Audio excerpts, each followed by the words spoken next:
ginawa nila yan, Mang Jess at Mang Juan, sa segment nila na pambata. O, kita mo na yan? So, Kaya nga, Seditious. ibig sabihin nun, malisyoso.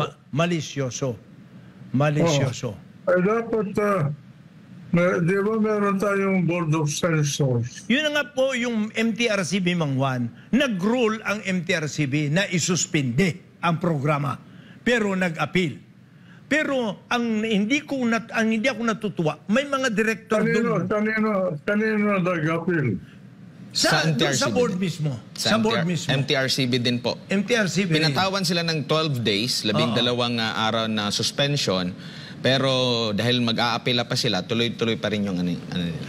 Ngayon, ang punto ko lang, Mang Juan, is yung mismong may ibang director daw na lumabas yan sa news na nagkakambyada.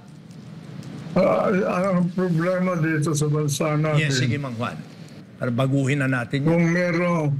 Kung meron kang power, political, social, economic, or whatever, halos hindi mo na iniisip yung kapwa.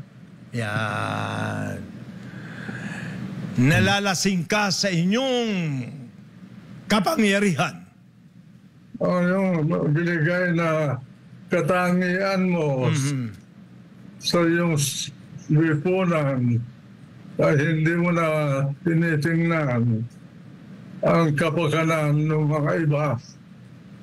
Tama. Sarili mo na lang ang iniisip mo.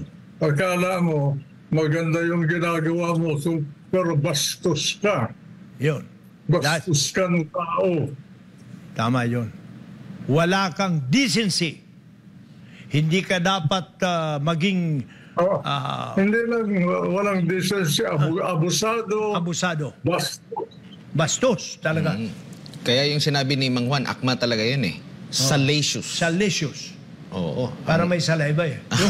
Ang sabi pa dito sa ating mahiwagang... parang salay-salay. Akala ko salayba eh. Ang meaning po nun, ng salacious, para sa ating mga kababayan, baka bago lang sa kanila. Kasi minsan si Mang Juan nagbibitaw ng mga matatalinghaga ng mga salita. Alam ko na napagpatawa. Tama. Napagpatawa yung binabanggit mo na babae. Oo, kilala. Pag wala pa ng araw, ganyan na yan. Oo nga. Ang salacious ay having or conveying undue or inappropriate interest in sexual matters. Salacious. Ang tanong, Mang Juan, hindi ba pwede na isang grupo, halimbawa kami, na maglabas din, na mag-file ng reklamo din sa MTRCB? Pwede. Oo. Kasi lahat ng pamilya na may mga anak na nasasaktan o nai-influensya, they should denounce her. ang tanong nga, Mang Juan sabi mo, may nag-text kasi sa misis ko yun kami, mga followers kami ni Gebes Ganda. Sabi ng misis ko, correct, but where will you go from here? Yan ang tanong. So what, yung followers sila, sundin ninyo, pero huwag ninyo ilalagay sa public medium. Tama. Yung kabastusan ninyo. Oo. You are showing your kung ano, sabi nga nila, siendo sa Kastila, Mang Juan alam mo, nagka-Kastila ako pa minsan siendo natural, no pwede quitar. Kung ano ang naturalesa, hindi mo pwedeng alisin o baguhin.